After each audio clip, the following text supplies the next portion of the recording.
Yes, sir. लिहून झालेलं आहे का? Yes, sir. Okay.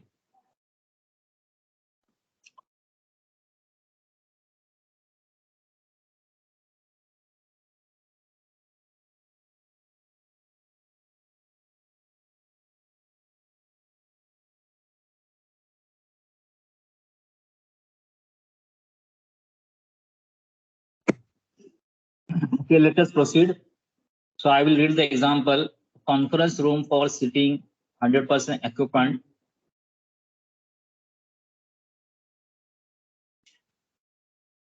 100 occupants is to be maintained at 22 degrees Celsius DBT. DBT means tribal temperature and 60% relative humidity. The outdoor conditions are 40 degrees Celsius DBT and 27 degrees Celsius WBT.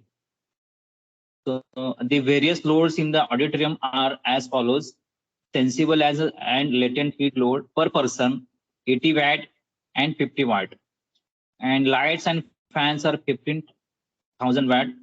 Sensible heat gain through the glass walls, ceilings, etc. It is 15,000 watt. The infiltration air is 20 meter cube per minute, and fresh air supply is 100 meter cube per minute. And the 2/3 of recirculated air and 1/3 of fresh air are mixed before entering the cooling coil, and assume bypass factor 0.1. Determine coil EDP, grand total heat load, and effective room sensible heat factor. So these things we need to find out. So let us proceed. First of all, we need to divide the sensible load and latent load. Okay, so you can see the first line. There is a sensible and latent load at per person is 80 watt and 50 watt. So 80 into 100 becomes 8,000 watt is a sensible load, and 5,000 watt is a latent load. Likewise, we need to find the sensible and latent load. Then lights and fans are all going to be at only sensible load, so it is 15,000 watt. Then sensible heat gain through the glass, so it is sensible load, it is 15,000 watt. Infiltration, that is 20 meter cube per minute. So you can see that this much of amount of infiltrated air. Okay, so there is an infiltration already always happening in the room through the glass, cracks in the glass and windows and doors. Okay, so we need to find a sensible heat load addition by the infiltration, and as well as latent heat load addition by the infiltration. Along with this, all the three parameters. And also we need to take some component of the fresh air also. Okay, because this is going to be mixed in the recirculated air. Okay, and that is 100 meter cube per minute per person, meter cube per minute. Okay, so let us go to solve this example. So this is how we can classify, and you can see the whatever I told you, that we can classify the latent and sensible load. But how do you find this infiltration air? Let me use the pen. How do you find the infiltration air? 6770 watt. How do you find this, and how do you find this? And at the end, you will get the total sensible heat load and total latent heat load. So total sensible load is 44.77 kilowatt, and the total heat load is latent load is 11.95 kilowatt, and total load on the room is 56.72 kilowatt. But question is how to get these values? How do you get these values? So let us proceed. Okay, so you can easily draw this figure, that is the outside air and some recirculated air mixed together. We have given the recirculation proportion. So in that proportion we mix together, and this air is supplied to the cooling coil, where it is cooled and dehumidified, and point for number 4 indicate it is supply condition. Okay, and supply conditions are 22 degrees Celsius tribal temperature and 60% relative humidity. No, this is the condition has to be maintained in the room, not the supply condition. Okay, so you can how do you solve this example? The flow diagram for the given air conditioning system is shown in figure. The various points on the psychomatic charts as shown in figure number 19.7. So I will show this in next figure. Okay, so let us go to the figure. So this is psychomatic chart. So from the known data, what is known to us? The outside condition, that is 40 degrees Celsius dry bulb temperature and 27 degrees Celsius wet bulb temperature. Draw this line, these two lines, and you will get the point number 1. Okay. And inside conditions are given. What's inside condition? 22 degrees Celsius dry bulb temperature and 60% relative humidity. Okay, so this is known to us. So we'll get the point number 2. Okay, so we have marked the point number 2 here. This is point number 2. Okay, so connect point number 1 and point number 2.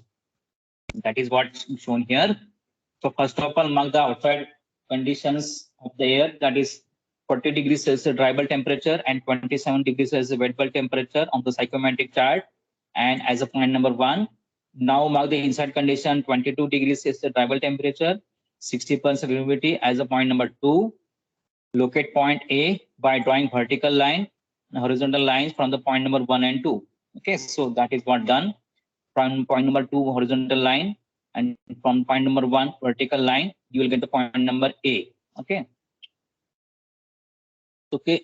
Then from the psychometric chart, we find the specific volume at point number 1. Okay, that is specific volume at point number 0.911 meter cube per kg of dry air. Okay, so at this point, what is the specific volume? It is 0.911 meter cube per kg. So there are specific volume lines like this. If you know the psychometric chart, you can easily see this such a things are there, and from that you can find the 0.911 enthalpy. Now 11 specific value. Okay, and then you can find value of H1, H2, that is enthalpy at point number 1 and enthalpy at point number 2. So at point number 1, this is enthalpy, that is something 85 kilojoule per kg of dry air, and enthalpy at point number 2 is 47.5 kilojoule per kg of dry air. And if you draw horizontal line, vertical line, you will get the HA value, and that is 66 kilojoule per kg of dry air. Now, how do you find the mass flow rate? Okay, infiltrated mass flow rate there, that is MA is equal to MA infiltrated. Okay, so what is the total mass of the air meter cube per minute given? It is 20 meter cube per minute. That is given in example. This is not in kg. To convert this in kg, we have to divide by meter cube per kg. Okay, so that is what is given, meter cube per minute. That is 20. And if we divide by meter cube per kg of dry air, then this meter cube will cancel and it become kg per minute. That is what this, and that's why 21.95 kg per minute. This is the infiltrated mass. Okay, so sensible heat gain due to the infiltration is equal to mass of air into HA minus H2. See, these things we have already discussed in the class hour. So you will get the infiltrated air, that is 6.77 kilowatt. That is sensible heat added by the infiltration. Then latent heat gain due to infiltration. Similarly, mass of infiltrated air into H1 minus HA, 21.95 into 85.66, 417 kilojoule per minute, and hence becomes 6.95 kilowatt. And this is the total sensible heat gain from person. That is 80 into 100, 8,000 watt. So 8 kilowatt. Similarly, latent heat gain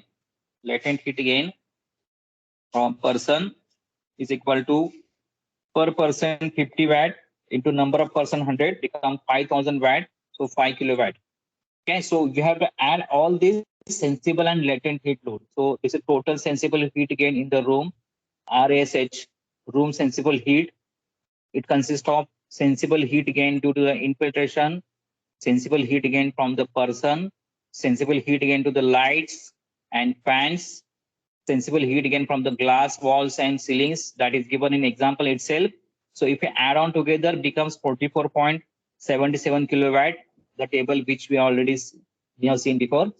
Similarly, we can find room latent heat, and that is equal to latent heat gain due to infiltration plus latent heat gain from the person, So it is 11.95 kilowatt, and hence we can find room sensible heat factor line. So room sensible heat divided by room sensible heat plus room latent heat, and this will become 0.79. Okay, this factor is 0.79. Now how to use this factor? How to use this factor? So you can see that there is a point number B is here, point number B. So this is a reference point. This is a reference point. So what is the condition of reference point?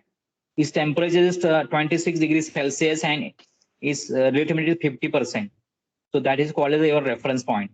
You have to connect this point to the sensible heat factor. Okay, so we have got 0.79 scale, and this scale is on the right side of the your psychomatic chart. The values has been given room sensible heat factor lines. So its value somewhere 0.79. So you can connect this point number B to this scale, and you will get some inclination. Okay, you will get some theta. Okay, for that theta, you have to draw the line from the point number 2, which will intersect the saturation line at point number 5.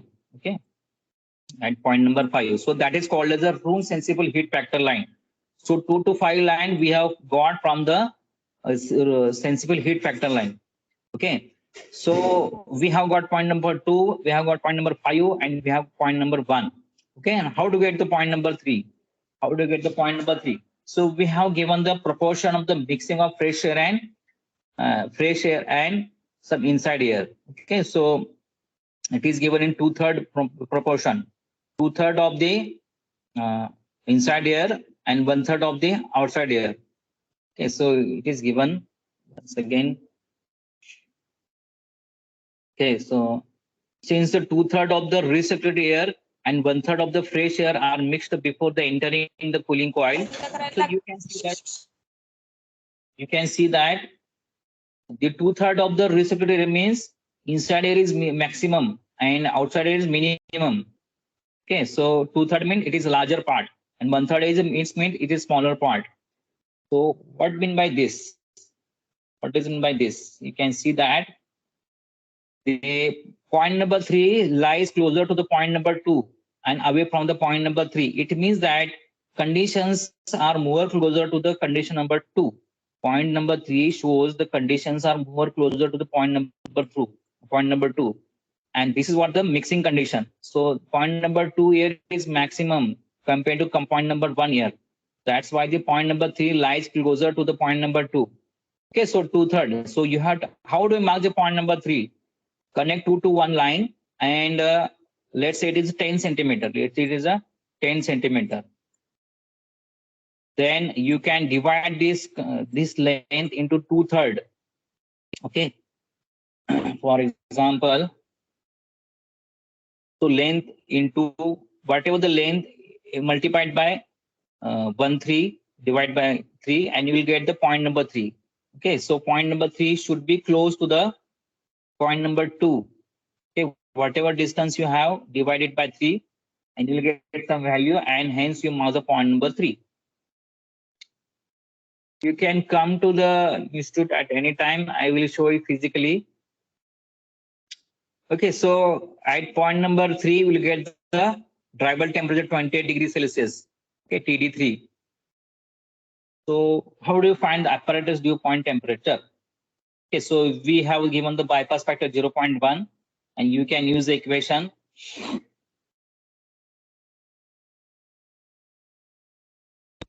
Now we have got the point number 5. We have the point number 2, point number 1, point number 3. Now point number 3 to 4 is what the process happening in the cooling coil, but we don't know the point number 4 is where.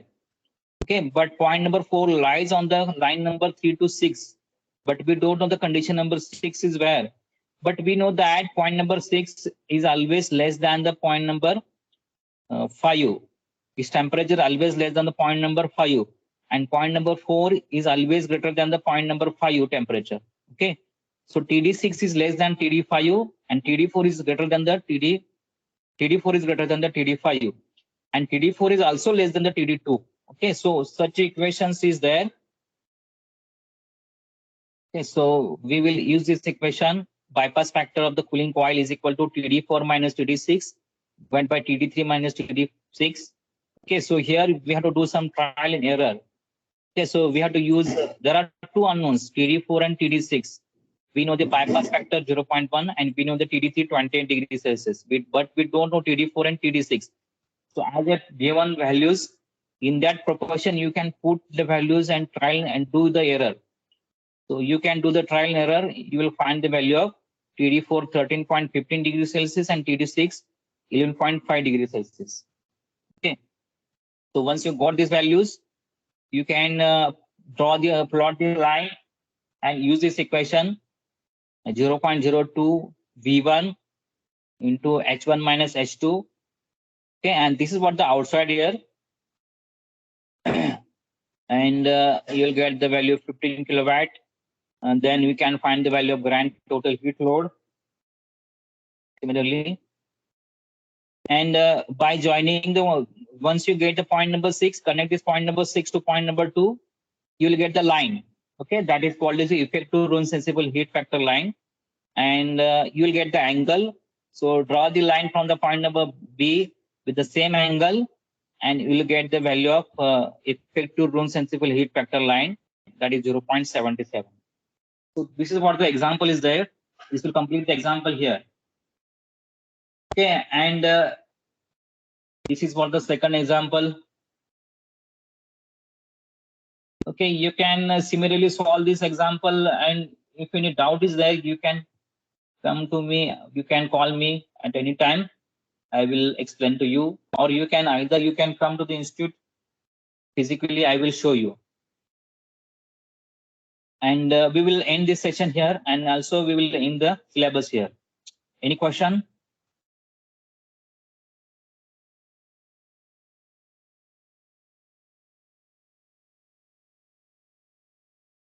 Shall I end this session here? Yes, sir.